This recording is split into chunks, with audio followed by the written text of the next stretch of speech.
thankful for the way these stories hold on to the lifetime we won't get back. I know these rivers carry on.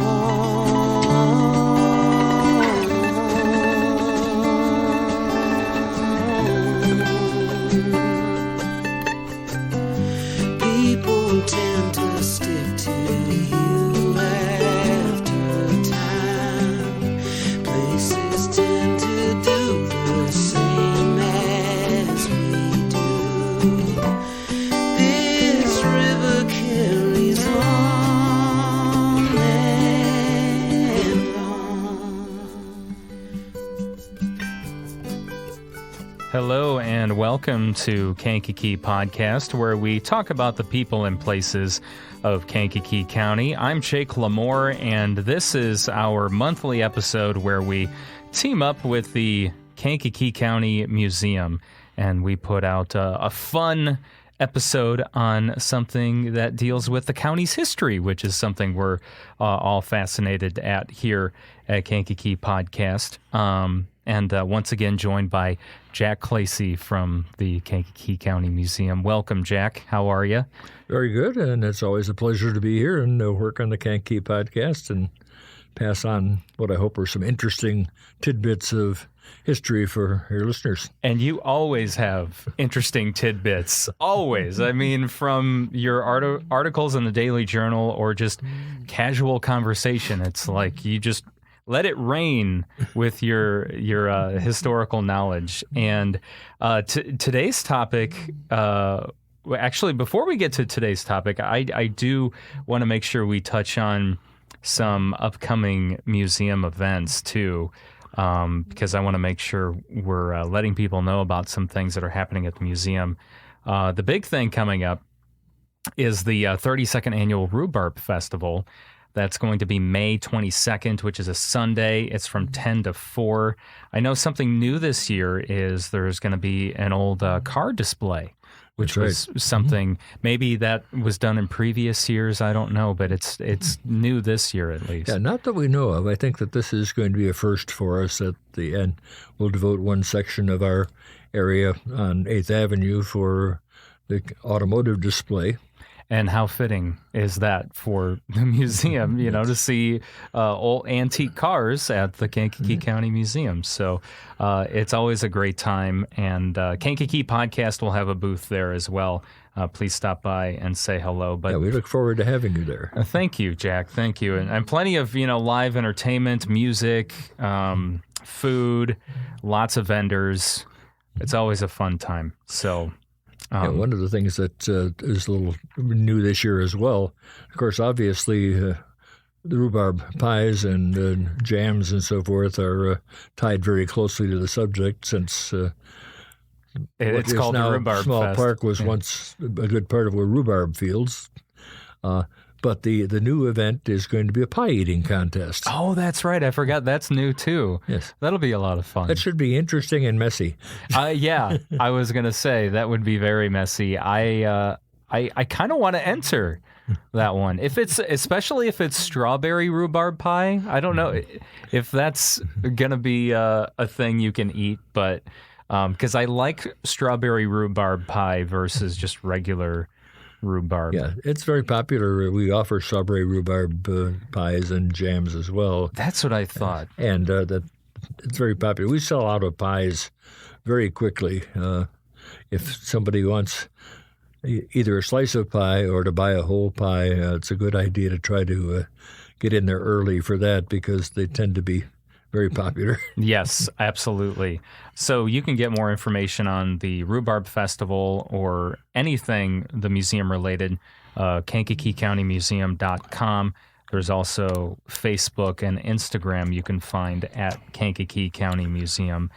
So yeah, today's subject, we're talking about, once again, last month we focused on prominent women in our county's history because it was March was National Women's Month.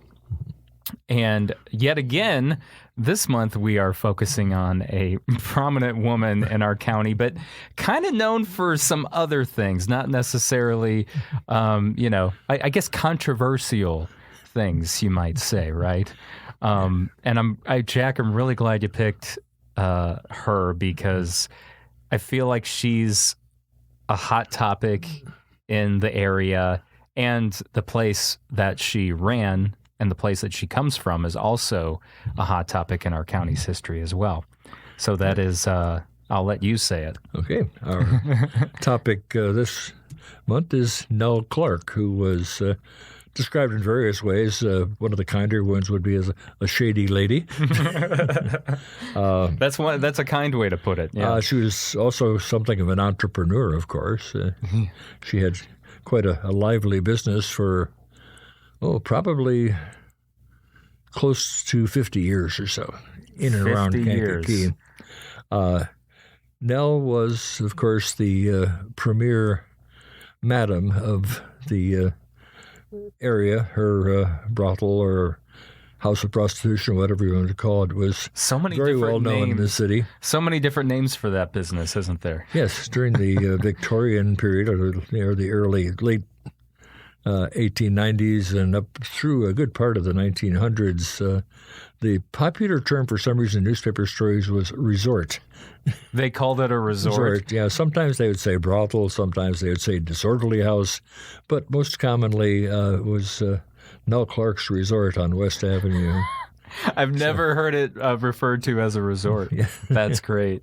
It's not something you take the kids for a vacation to, I don't think. That's why I'm surprised they used resort. Although I feel like you could use the word resort as long as you attached like adult resort to it, you know? I think it was partially the usage at that time where resort had a somewhat different meaning than what it has today. You know, that we think in terms of resort as a place with a beach and take the family to a resort. In this case was, you go on vacation, probably just a place where you'd go for something. Yeah.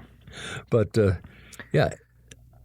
Nell was born in Iroquois County, outside Papineau in 1863. So she was a child of the Civil War. I always forget Papineau is in Iroquois. I always think it's in Kankakee, but it's just right. I mean, it's so close to the border. Yeah, had there been there was a battle for over a number of years, or very early in the county's history, where they wanted to acquire a strip of land on the south end of what is now the county, and it would have included Papineau and I think Beaverville, but despite a lot of controversy, that was voted down by the voters. So, yeah, you're right. It could have been in Kankakee County. Yeah. Anyway, Nell was born as Emma Benjamin was her name. And don't know much about her family. They apparently were farmers. And just about everybody in and around in Iroquois County at that time were farmers, unless they were small merchants. She married young at the age of 15, which again was not unusual at that time. Very common. Married a man named Horace Clark. And Horace was kind of jack of all trades, but he actually mostly was a blacksmith. After they were married, they ended up in the town of Waldron, which of course is today's Aroma Park, and lived there for a number of years. Harold had his blacksmith shop.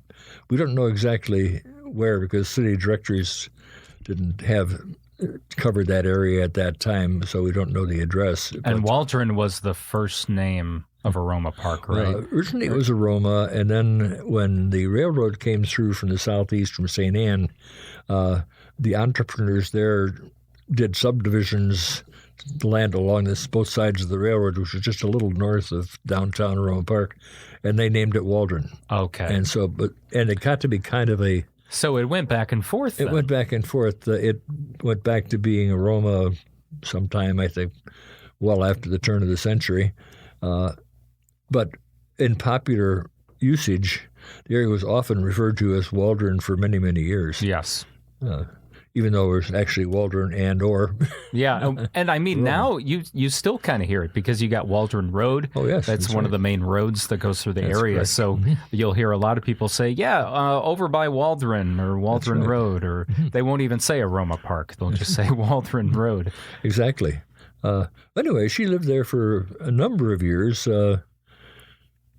She and Horace had 3 children, a daughter named Gertie, and sons Arthur and Sylvester. They will come up in the story again later. Okay. But it's kind of a blank period between the time she got married and the time when she began showing up in the newspapers in Kankakee, especially under another name. She was. We don't know exactly when she became known as Nell or Nellie. Right, because she was born Emily? She was born Emma. Emma. And the first mention that I've found, or any other researchers I think that have been looking into this found, was in February 1893 in the Kankakee Gazette, where there was a newspaper story that said, just a brief one, that said, there's a house in the Riverview subdivision occupied by Mrs. Nell Clark with a staff of handsome but by no means prudish damsels. So apparently her first house in this area was in early 1893. Do you know that wouldn't have been City Tavern? You said Riverview. City Tavern is we weren't able to find an address for that either. Again, for the Riverview House that they it was somewhere in the current Riverview. Yeah, which was developing at that time. Yes, but it must have been one that's been around for a while. I would imagine maybe the house wasn't. It might not even be standing anymore. Possibly not, because there was a lot of tearing down and rebuilding in that. And area. it might have been hard to find an address anyway, because it was probably obviously a hush-hush. That's right. And the city directories for that period are spotty. We don't have a full collection, and they generally would only give and the addresses were different. The city's addressing system. House numbering system changed in 1913, and so it's very hard sometimes to relate an address from 1893 to the address it would be today, because it was kind of scattered. Yeah. At that time, for example, the north-south streets, the street numbering began at the river, down in Riverview. For example, Harrison, it would be possibly 1 Harrison Avenue or something like that, and then go north. And there was no north-south designation, so numbers went all the way past Court Street, and they still were. But then in 1913, the north-south streets were divided north or south by Court Street, and the east-west streets by the railroad tracks, basically. Okay. As far as naming. Anyway. Well, sorry, I was just thinking, so at that time, prostitution, it was illegal, right? Or was it legal? No, it was not legal. It was illegal, but it was strange attitudes, I think, at times. The tone of a lot of the stories in the newspapers, where it was kind of tongue-in-cheek or sort of humorous, or, this is, just something that is. Yes. There was not any cries of alarm and, horrors, we have this going on in our city, except occasionally from the ministers and so forth. But, right. But there's also some indication, we haven't been able to quite pin this down other than a passing mention, that's possible that Nell was working down in Champaign before she set up business in Kankakee. There was, you kind of mentioned earlier, there's kind of a blank part of her history where she had children, but you don't know what she was doing during that time necessarily. Right. If she was a stay-at-home, wife or stay-at-home mother, or if she had participated in her business elsewhere before in Kankakee County. Yeah, in 93, the first time she shows up in any mention in Kankakee, she would have been 30 years old. So she was not a teenager anymore. Yes, and 30 years old was old back At that time, At yes. that time. That's right. So it would make sense that she would be running a house of women. That's right. Yeah, there was one passing story that we ran across that about a police officer or sheriff from down in Champaign County that had come to Kankakee to try to collect a debt or something from Nell Clark, and I have a little hazy on it because I don't remember too much of it, but somehow that gave an indication that she had been operating down in Champaign before she settled up here again. Okay.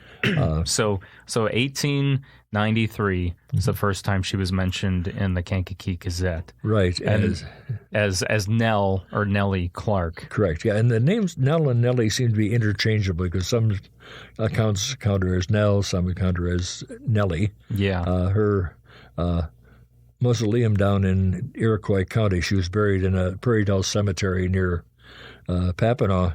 Over the door is Nellie Clark. So, but again, it was definitely interchangeable. I wonder if that was her middle name or someone else's name relation in the family, or maybe just was started out as kind of a nickname or whatever. Could have been a nickname. Kind of like you, Jack. Yes. Jack and John. That's right. I'm John for formal purposes and Jack for everything else. Yeah. So anyway, going on though to Nell or Nellie Clark, starting from from that first newspaper article in Kankakee, what comes next in her story and running? So it sounds like she was running a house in the Riverview district. Yeah, and then some of the city directories later on in the 1893 or even in other things place her in other addresses on South 3rd Avenue, on various places on West Avenue, different numbers, streets and so forth, but she was associated most closely with a big yellow 2-story building, yellow brick building at 367 Southwest Avenue. I don't know whether she built it or somebody else built it and she bought it, but she apparently had set up business there in, excuse me, again, in 1893. She was, there's a little newspaper story that said, Madame Clark and her flock are moving today into the house on West Avenue next to Rietz's Lumberyard. And as far as we can tell, that's the house at 367. There was a lumberyard for many years, but it's halfway between Station and Hickory Street. And that house is not there today. Yes, it is. Is that City Tavern? That is now the City Tavern, Okay. and it has been City Tavern and other tavern-type businesses for quite a few years. Since then, because I would imagine running a brothel, you have gentlemen downstairs that are drinking. Yes. And they're mingling with women before they go upstairs and do their thing. Maybe not surprisingly, but quite frequently when Nell was charged with something and ended up paying a fine, it was for selling a beer without a license. It's so odd that was she ever pinched for actual prostitution? Yeah. Oh, yeah. She spent a lot of time back and forth between the Kankakee County Jail and her place or the courthouses and so forth. She had a long career, and so she spent a lot of time there. Yeah. But so she built that house then? Either she built it or she bought it. I haven't found a record of it. But, okay. Yeah, and that neighborhood at the time was kind of mixed residential and business. Or industrial. As I mentioned, Rietz's Lumberyard. There was a lumberyard there, and I've forgotten what the later lumberyard may have been. Troops at the corner of Station Street and West Avenue. And then, of course, in the block further south where the Jewel Osco store is right now, that was for many years the largest factory in Kankakee, Bear Brand Hosiery Company. Now, that didn't start building up until the mid to late 1890s. So at the time that Nell first set up, I think it was probably mostly residential. There was a foundry over on the Washington Avenue side, and there were a lot of the stone buildings. One of which used to be Sully's Restaurant, of course, and so forth. On further down West Avenue, it's a beautiful limestone building there. Oh yes, Sully's is right next to Paul's place. That's right. Yeah, and and we have older pictures of that block showing it was just full of. It was a full industrial block between Bourbonnais Street and River. And as we've mentioned in previous episodes together with the museum, East and West Avenues at that time were the downtown areas of Kankakee. That's where everything was. That's right. So on either side, we're talking about the streets that are on either side of the railroad tracks, essentially. That's right. East Avenue was more the commercial hotels and stores and so forth. West Avenue tended to be a little more industrial. Mixed in with number of taverns, brothels. Yeah, that's right. Number of taverns and various buildings at different times. So you have no idea on how she got into that business? No, she. No. Just, I think I suspect at some point she eventually was divorced from Harold because he remarried in I think 1896. Okay, but. Sometimes at that time of period of time, and who knows, well into later years, a woman who had no other skills available to her would often go into that field because prostitution because it was a source of income. Yes. But who knows? Mm-hmm. And that at that time, Nell was not. The area where City Tavern is, that became known as like the red light district in Kankakee, right? Exactly, yes. Because she wasn't the only one that was set up in that area. Right, there were other houses around, and then on the east side, far down East Avenue, kind of across roughly from her place, was a place called the Palm Tavern, which was somewhat notorious as kind of a low dive. And I believe that there was organized gambling upstairs and that Nell had a hand in that somewhere in terms of investment or some such thing. Okay. But so what was her, I'm sorry, I can't remember if you said this earlier. What is now today City Tavern, what was her place called? It was called various things. At times it was called a hotel. And I don't have. But it wasn't called like Nell's Place or something like that? It had no. At times it was styled as a boarding house. Okay. And other times, if there's. Most often, looking in the city directories, the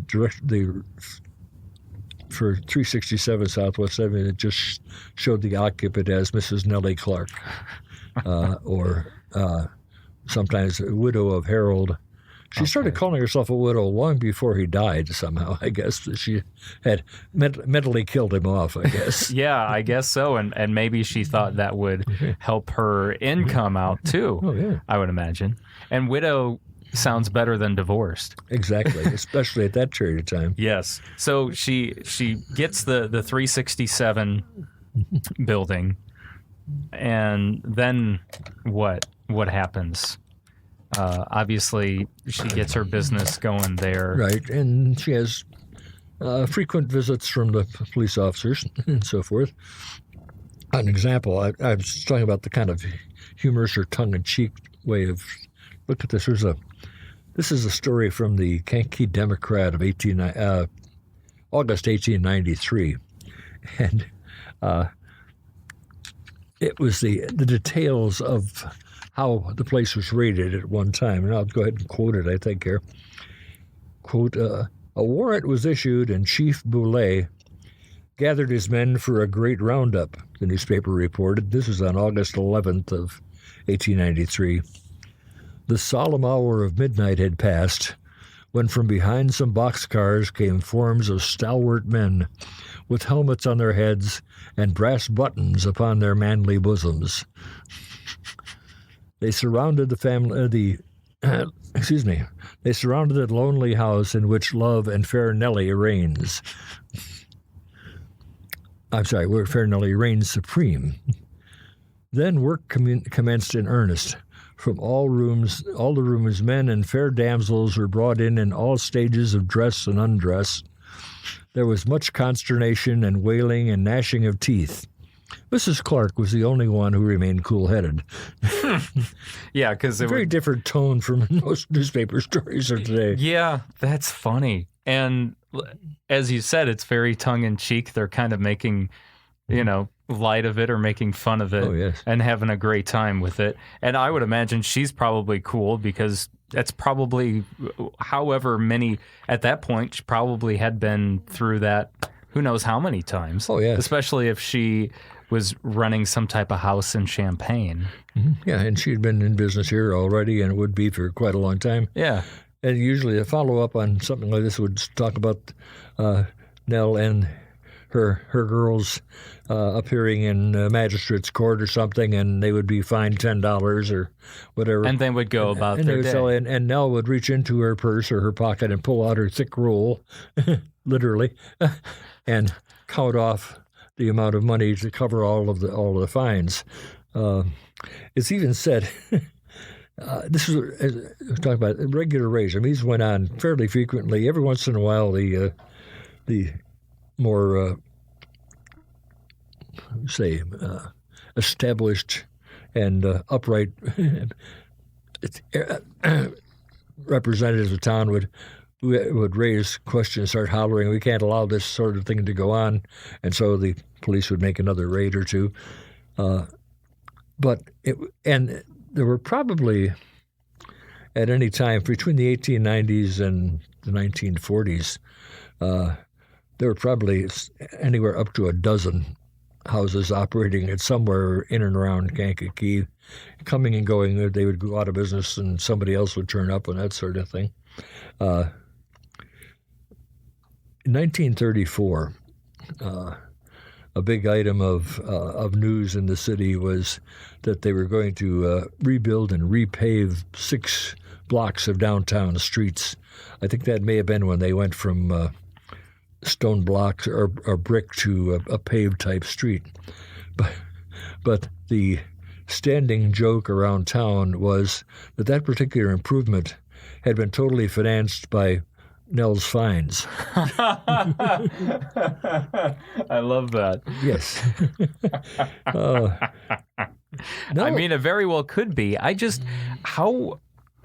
How were they not able to completely shut her down? How did it go from just, okay, we'll just do another raid and we'll bring him in, fine him, and then let them loose and let them do their thing again? How did she not get shut down? Were there officials there may have been going there? And that's how it didn't get... Could be, or it just had been that they couldn't find the applicable law to shut it down. Maybe there was no specific law on the books.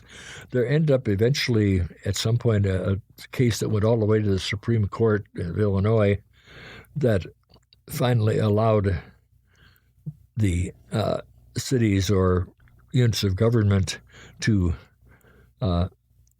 shut down a house and so forth as a common nuisance and so forth. So apparently it must have been something with the quality of the laws or the content of the laws.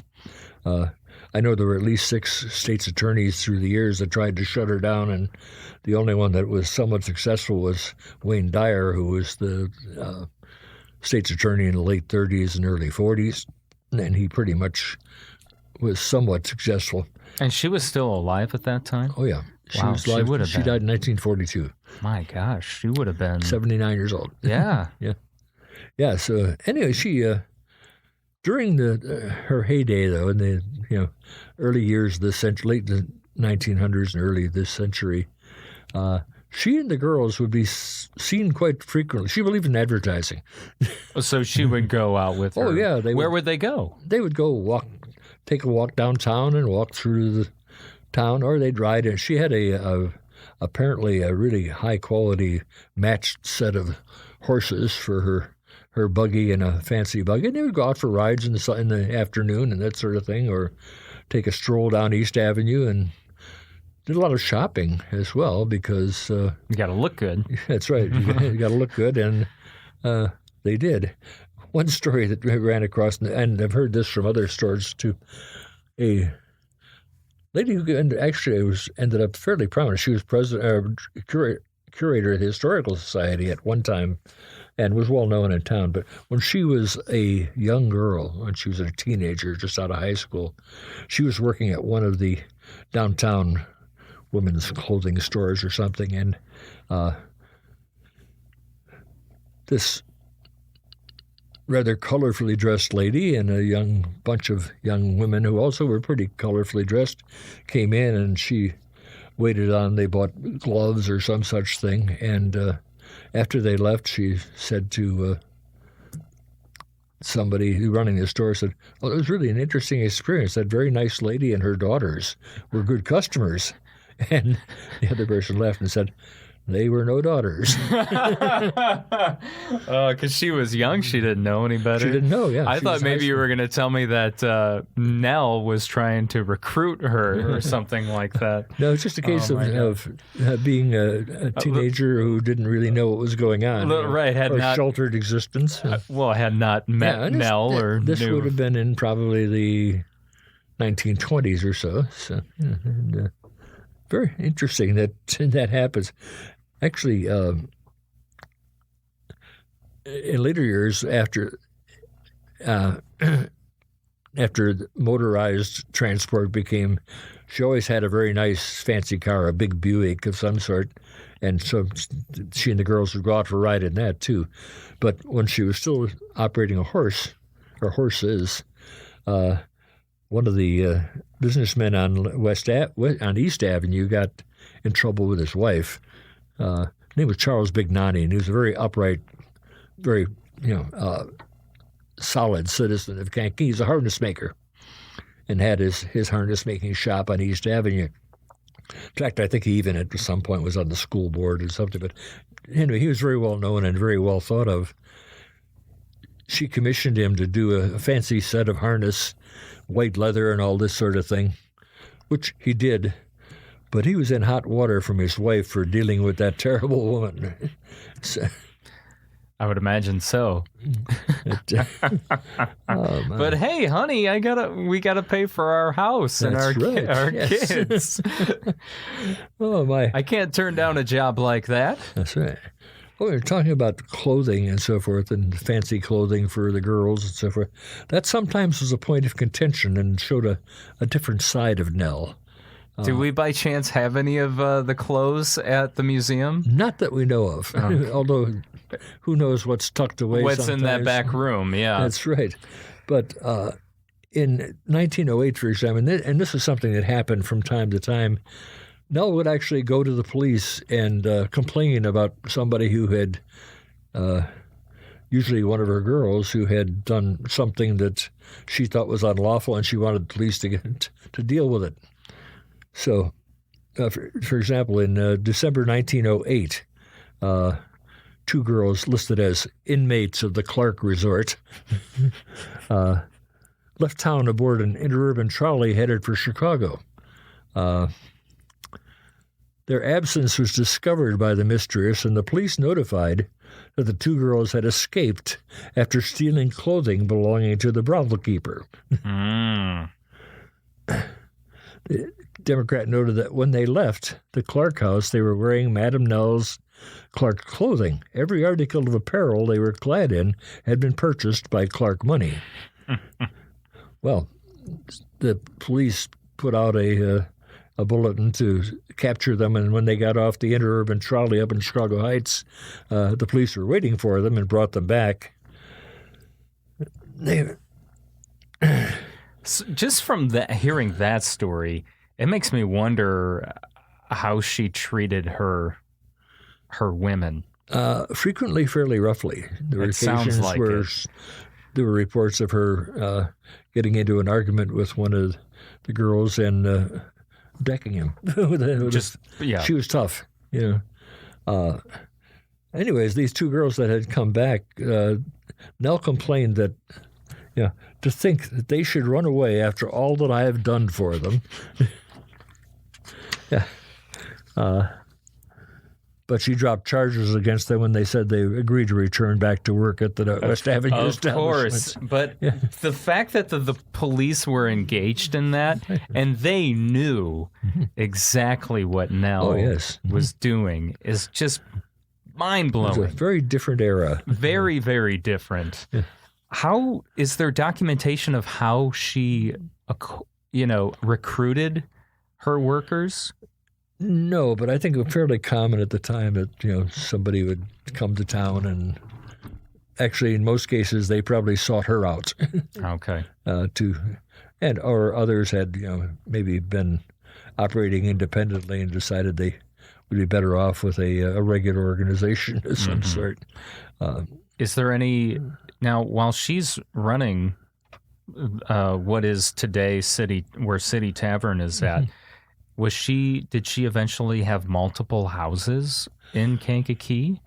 She did. There was one that was sort of mentioned as kind of a franchise. I mean, that's from Yes. what I'm learning about Nell. It sounds like she would be the woman to have a franchise of houses. Yeah. There was a young woman that she got in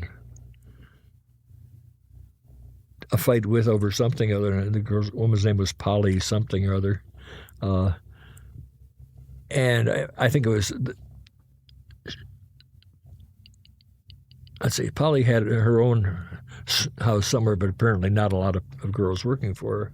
But she and Nell got into an argument over something, and eventually there was a lawsuit of some sort or other, but eventually Nell dropped the charges against her and set up this young woman in one of the houses, house she owned on 3rd Avenue, I think, and the woman changed her last name to Polly Clark.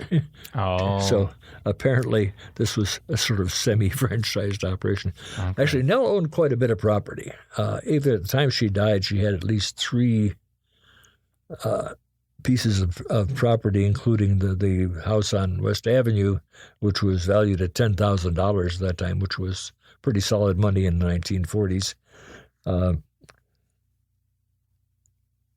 I know there was 1 or 2 addresses on 3rd Avenue which were associated strong, and she owned the property and were always being raided for something or other. Her daughter Gertie was in the business, and she had her own places. She was in Bradley some of the time, and there was various notes about her being arrested in Bradley. Her 2 sons were both low-level career criminals. I think one of them was Arthur, ended up in Joliet for something or other, and Sylvester. I've forgotten. He had a nickname, but I've forgotten what it was. I know at least once he was arrested for bootlegging and running a still. Other members of Nell's family, she had a brother, and I believe a sister, and they both were being arrested constantly for running bawdy houses or whatever and so forth. So it was kind of a criminal family. Yeah, sounds like it. But Nell, of course, among other things, liked flashy stuff. She dressed well, but she also liked jewelry, and she was quite a collector of diamonds, and she didn't hesitate to wear them around town and show off the sparkly stuff. This was probably not a good idea in some respects. Right. At 2 a.m. on September 18th, 1914, there was a knock on the door at 367 South West Avenue. When the housekeeper opened the door, a gang of 5 men pushed their way into the house and took over the place. At that time, it was the quiet period. Everything had shut down for the night, of course, but they demanded to be taken to Nell's quarters, and she woke up from sleep and was ordered to open the safe where her diamonds were kept. When she hesitated, the leader of the robbery crew threatened to blow it open with nitroglycerin. And she said, maybe I will open it up after all. So she did. And it yielded a pretty good haul. A number of diamond rings, a diamond bracelet, a woman's gold watch studded with diamonds, a golden diamond pins, a man's gold watch, and probably about $175 in cash, according to the newspaper story. That was a pretty good haul. But they noticed one more thing that they wanted to add to it. She was wearing diamond earrings, and she was wearing them at the time. So the head of the group said, okay, hand over the earrings. And she said, no, I'm not going to do that. And so Nell told the Kankakee paper the story of this. She said, one of them told me to take out my earrings. I refused to do so at first, and one of them asked the other fellows for a knife. Where's the knife? Let's cut them out. One of them said that he had a knife. Then I told them not to cut them out, that I would take them off. So she did. Once they had gathered up all their loot, which was estimated in value about $50,000. So it was really serious money in 1918. That was Nell's money? That was $50,000 in the value of the jewels and so forth. Everything that was loot. stolen. Yeah. Wow. Yeah. That's a lot of money for 1914. Yes, Holy it was. Cow. Big money. So they jumped into a car and took off, headed east on 17. Very shortly, the police turned up at having been called to Nell's house, and they took Nell's car, which was bigger and more powerful than anything the police department had, and started giving chase, which was reported as one of the most exciting police chases in the history of Kankakee and so forth and so on. They went out 17 and then up Route 1 toward Momence, and somehow it got kind of lost in the back roads, and then they turned up again on Route 1, and the police found them again, were chasing them. So they drove the car into a ditch and disappeared into the cornfields, because there's all cornfields up there. It was just, Sure. And of course, being September, the corn was high, and so they couldn't find them at first, but they put together a posse and a search group, and they spent the daylight hours following this, searching all the fields without any success. They had gotten away, it looked like. Well, somehow the next day, the little town of Solid, I don't know if you're familiar with that or not. No. It's a sort of a wide spot in the road. It's on Route 1, right at the Will-Kankakee County line. Okay. It's smaller now even than it was then, apparently. Is it still called Solid? Yes. Mm-hmm. Okay. And there was a grocery store there, and somebody saw a couple suspicious-type characters that came in and bought some, drinks and sandwiches or something, and then disappeared. So they tipped off the cops, and the cops started searching in that area around Grant Park and so forth, which was the area between Grant Park and Solid was where they thought they might find them. And they did. They found 2 of the 5 robbers sitting under a tree along the road eating their sandwiches and so forth. They arrested them without any problems at all and recovered probably about a third of the loot, maybe a little more than that. I'm not sure whether they ever recovered the rest of it or the rest of the gang, but the fellow who was the leader of the gang, his name was Charles Carney, was a career criminal, and he ended up breaking out of the Kankakee County Jail, I think, at one point, before he was being sent, after being sentenced, before he was sent to Joliet. 2 months later, they tracked him down someplace down south and brought him back, and he ended up serving the rest of his sentence. Nell, meanwhile, just went back to normal operations. She got some of her jewelry back at least. Some of it, yeah. I'm sure either they didn't find the rest of the gang, or some of it could have been dropped in the cornfields that they were... Turned up with somebody's plow sometime. I was wondering, that's exactly what I was thinking. Yes. Go back to find one of those areas. We'll start doing some tilling. Yes. It's kind of like when you find the arrowheads once That's in a right. while. Except these arrowheads have bigger price tags. Much bigger. Yeah, maybe we'll find a diamond out there. We have only one picture of Nell that we've ever found. She and daughter Gertie. And it's not a very good picture, so it's kind of hard to make out. And it must have been a young picture. Yeah, fairly right? young because Gertie was an adult at that time. So, because not as Gertie young as- at that time Gertie was running her own house. Oh, apparently. okay. I thought So maybe. she was a woman in probably her 20s at that time. Oh, so- okay. or maybe late teens. There's also a drawing that, excuse me, Joe Campbell, who was a local sign painter and quite a well-known artist in town, did a lot of paintings and drawings of various towns.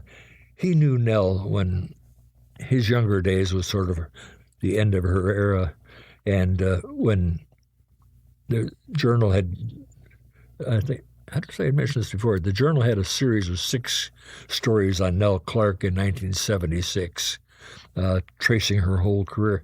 It was written by Bruce Brown, who was had been a newspaper reporter for the Journal in the 30s and 40s and 50s, and eventually retired as general manager of the Journal. But he came back in retirement in 76 and researched and wrote this very thorough series on Nell's life and history. And it was illustrated by a drawing that Joe Campbell had done because he remembered what she looked like. And so it was this was not a particularly flattering picture. And the other one is not.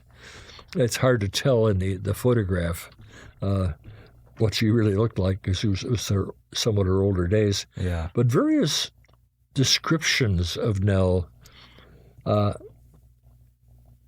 use kind of equivocal terms like she was not unhandsome or that she was somewhat attractive and so forth. One of the things that set her apart from more respectable type females is she had bright red hair, and it was artificial. She used henna, which was a coloring agent that, and usually people with hennaed hair in those days were considered questionable. I feel like redheads still have that questionable stigmatism, excuse me, right? Stigma? Yeah, a stigma. Yeah.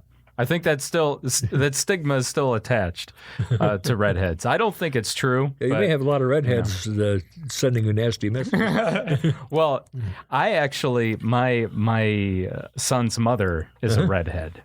Oh, okay. So, I mean, I have nothing. I don't think that whole stigma about redheads is true because I always thought she was wonderful, and I never thought she was crazy or anything like that. So I think it's just something that somebody made up all those years ago. That's right.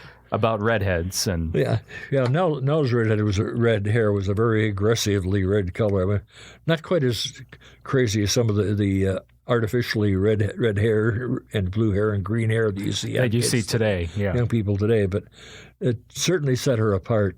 A lot of people have stories about her. One of the stories, actually, there was a letter that was in the Journal probably after Bruce Brown's series from a person in Kankakee who had been around for quite a few years, noting that, yes, Nell was certainly in an unlawful business, and a lot of people thought she was a terrible person, but she had another side, that she often would respond to people in need. Somebody who had lost their job, they suddenly find that with the winter coming on, they had a supply of coal turn up in their house, or someone would get, if they were in need of groceries in the neighborhood, suddenly they would magically appear courtesy of Nell and so forth. So she did supposedly have another side. So she had a soft side to her. Oh yeah, like everybody has. You have a different, your personality is not all one thing, I guess, or your life is not all one direction. Yes, I agree. The era of Nell Clark and a lot of her sisters in business pretty much came to an end in 1942 in Kankakee. There had been, of course, a lot of, through the years, there were always raids on and off and that sort of thing.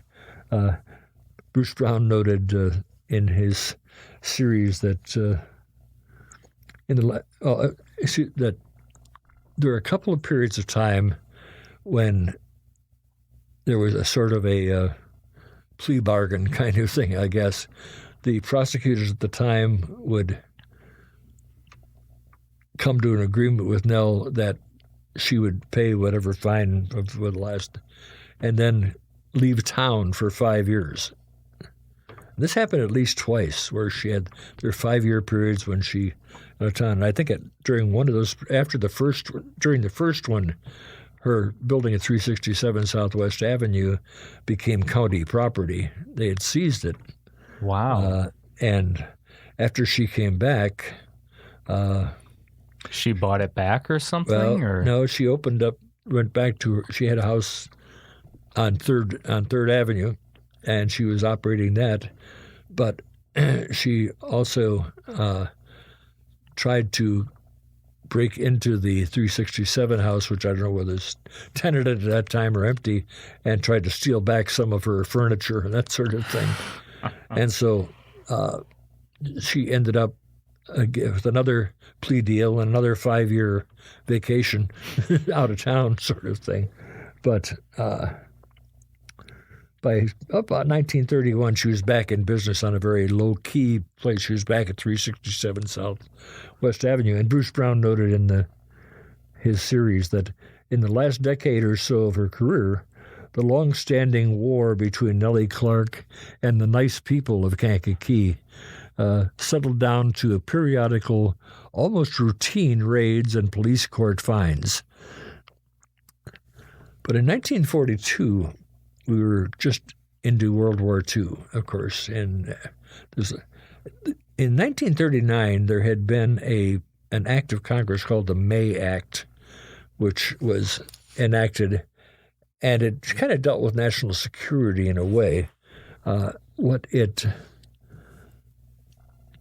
The Congressional Act declared that prostitution was illegal within, quote, a reasonable distance of military establishments. Now, the nearest military establishments to Kankakee, of course, were Great Lakes Naval Training Station in North Chicago, Illinois, and the Army Air Corps base at Rantoul, Illinois. Now, both these seem to be rather distant, but they also were very easily reachable. Kankakee was very reachable from either of them. Yeah, you could easily drive. Yeah. To either one of those. That's and right. Now or take the train. Or take the train, yeah. Right. And the Armory in Kankakee, that wasn't there yet? Or was it being built? The Armory was there, but that was no, it was built in the 1920s. And there had been an armory for years, and there's still an armory in Kankakee. Those were for the reserves or, National Guard. Yes. This one built basically with federal troops. In 1942, on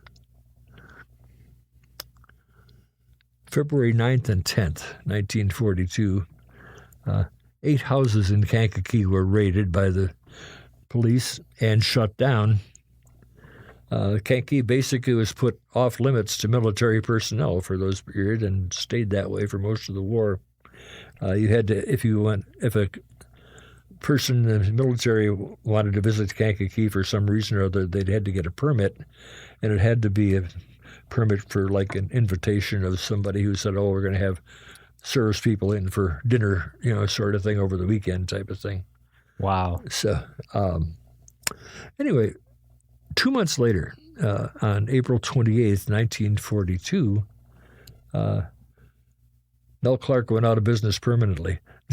She died at the age of 79 in her house at 367 Southwest Avenue. She was buried in Papineau in the Prairie Dell Cemetery. Where she was born. Small stone mausoleum there. But her story wasn't over. during the period after the big robbery and so forth, Chicago newspapers and then kind of popular reference had kind of tagged the name Diamond Nell to her because of her diamonds and so forth. And so there was, I guess, kind of a local legend that her diamonds and other goodies had been buried with her in this mausoleum. Oh, no. So at least twice in the 40s and 50s or 60s, somewhere in there, people broke into it and, rifled and couldn't find, apparently didn't find anything, but just messed everything up. But in 1991, it was broken into again, and this was different. It was just 3 teenagers from Kankakee and Iroquois County had broken in and disturbed the remains and took her skull and then departed. Well, the mother of one of these teenagers found this skull in his room or whatever and said, was immediately suspicious. Where did you get this? And eventually the story came out, and the cops were called and recovered the skull and returned it where it belonged, and I assume arrested the kids and had at least some sort of a but anyway, so 1991, Nell was back in the news again, even though it had been quite a few years since she'd actually died. Wow. Very colorful story. Yeah, and I mean, there's so... over the years myself, I've heard that City Tavern is haunted by her ghost. Mm-hmm. Whether that's true or not, I don't know. What are the stories you've heard, or what have you ever experienced that, or met anyone that has stories on that? Or no, I haven't. I too have heard the rumors that it was haunted by, but it might not be her ghost. Just about every place in town seems to have a story about somebody being haunted. Yeah, I mean, a place that old. Yeah, it's it dates back to the late 1800s. I mean, the Dr. A.L. Small House on the museum campus. Some people believe that there's a spirit living there.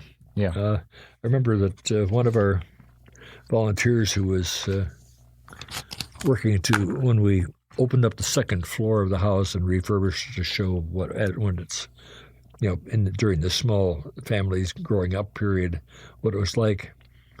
He said he heard some very, very strange things. Doors would mysteriously creak and open and close, and I think he heard a barking of a dog one time and footsteps. And he said it was a little creepy.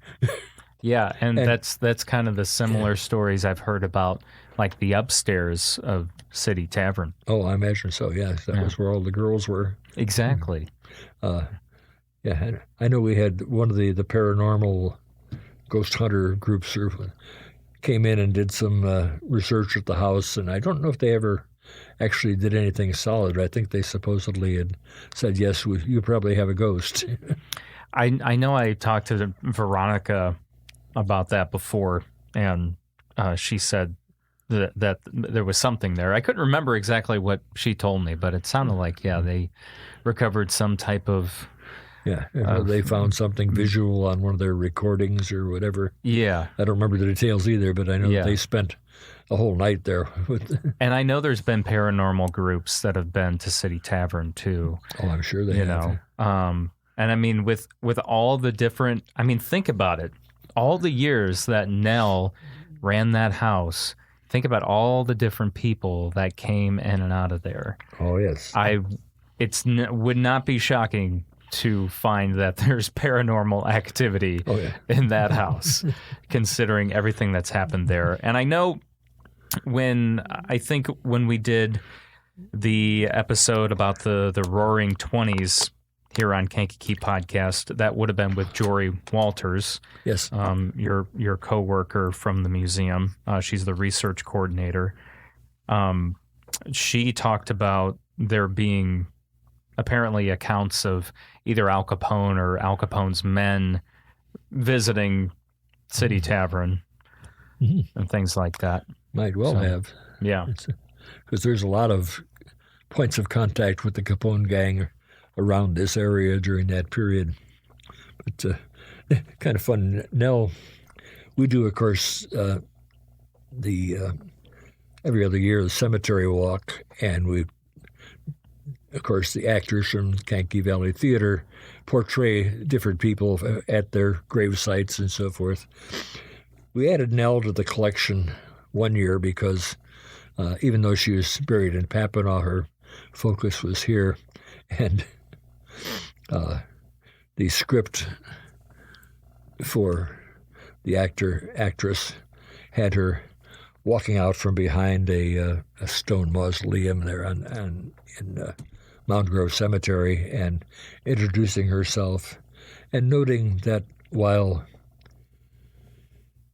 she was not actually buried here, she was buried down in Papineau, she felt very comfortable here at Mound Grove because a lot of her former customers were here. Oh, that's good. I like that. Yeah, they probably are. Yes, indeed. They're all buried there. Oh, goodness.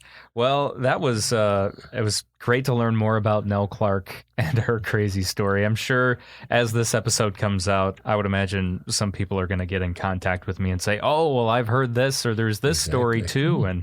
And so just know that this episode isn't everything about Nell Clark. It's just what we have That's right. in front of us right now. So I know, considering the business she was in, and considering the kind of reputation she had, I'm sure there's just plenty of stories, whether they're true or not, have been passed down from generation to generation to generation, considering she was in business for so long. Yes. Yeah, So- 1893 at least until 1942. Yes, absolutely. So, Jack, thank you once again, Jack Klasey, for being on. I want to remind people that his weekly column in the Daily Journal is available in the weekend edition of the paper. Every single weekend, there's always something interesting. In fact, a person can look up the articles that you did on Nell Clark as well. That's right.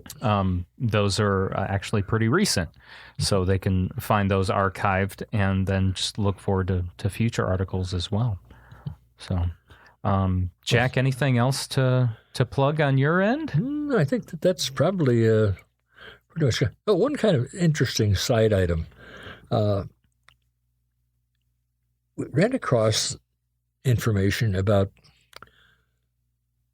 one of Nell's a member of her not her organization, but of her profession, ran a very well-known brothel in Chicago. Her name was Carrie Watson, and she was the leading madam in Chicago in the late 1800s. Was most well-known for her the parrot that she had in a cage outside her front door that would tell, and if when it saw a male person walking down the street, would say, "Carrie Watson, gentlemen, come in." Anyway, Carrie Watson owned a farm in Kankakee County. She had a good-sized, I think it was about 100 and some acres on the Kankakee River. Wow. Right across from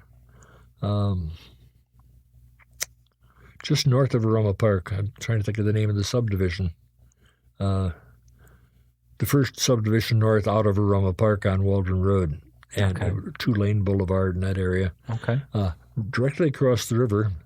And she had her sort of summer or / retirement home there on the property. And the story was that she would throw some really fantastic parties with all of her friends and co-workers from Chicago there during the years. She also was in a running battle with a very peculiar man, and whose name escapes me right now. I wrote a column on him, who was a squatter on an island in the river. He and his family and they were quite well known. There was a big battle because she maintained she owned the island and tried to kick him off, and he would sue her and she would sue him and that sort of Oh thing. my gosh. There's another story we'll have to Oh, yes. hear about. Wow. But anyway, that was an interesting relationship to find that there was somebody else in the same business who owned property here. Yeah, and retired here. That's wow. All these connections. Oh, yes. Everything is connected. It really is, especially I would think so in that business, you know. So, all right, Jack, this has been great once again. Thank you so much. Just to remind everyone to please visit the Kankakee County Museum. It's on South 8th Avenue in Kankakee. And also the French Heritage Museum is reopened for the season on Saturdays. That's right. And you can find that in downtown Kankakee. KankakeeCountyMuseum.com has all the details. Also Facebook and Instagram at Kankakee County Museum, and the Rhubarb Festival coming up May 22nd, 10 a.m. until 4 p.m. There's no entry fee, but obviously there's plenty of vendors and obviously rhubarb pie and food and music and all that stuff that you can. And the museum is open. The A.L. Small House is open, and the Taylor Schoolhouse. Yes, exactly. It's a good opportunity to go inside the museum if you haven't already. So I think that about covers it. Very good. Thank you for having me once again. Of course. Thanks, Jack. Well, that concludes this episode of Kankakee Podcast. I'm Jake LaMore. Thank you so much for listening. Please share this podcast with a family member, friend, or neighbor that you think might enjoy learning new things about the people and places of Kankakee County. The more we share this podcast with new people, the more we're going to grow. And also, a special thank you to our patrons for helping make this episode possible, including Jake Lee, Jesse Arsenal, Dave Barron, Daryl Damper, Samantha Rocknowski, Lake Iverson, Jake Vaughn, Travis Garcia, Jane Bostwick, Dawn Harrison, Simon Topless, Scott Wright, Carrie O'Connell, Jamie Race, Eric Olson, Jeff and Rosa Carroll, Teague Dreenan, Sandy and Steve Twait, and Rose Lucky. Now, to become a podcast patron, go to KankakeePodcast.com and click on the Patron tab. Now, if you pledge $5 or more per month, you'll also hear your name announced on every episode. Now, there's also other rewards like early access to episodes, commercial-free episodes, podcast merch, discounts on podcast events, you and I grabbing coffee and heading to the Kankakee County Museum together, and so many other cool rewards. Now, our monthly pledge currently is our goal, I should say, our monthly goal right now is $400 per month, and this just helps cover the costs of the podcast. But also, I'm trying to launch a new YouTube series called Kankakee Podcast Out and About, where not only do you get to hear about the people and places of Kankakee County, but you get to see some of these places, actually see inside some of these cool places in Kankakee County. So that would be the whole point of this YouTube series that we would do once a month. So please sign up for our Patron program today, even if it's just $1 a month. It really does go a long way. You can do that at KankakeePodcast.com. Our theme song is by Lupe Carroll, and I'll talk to you next time.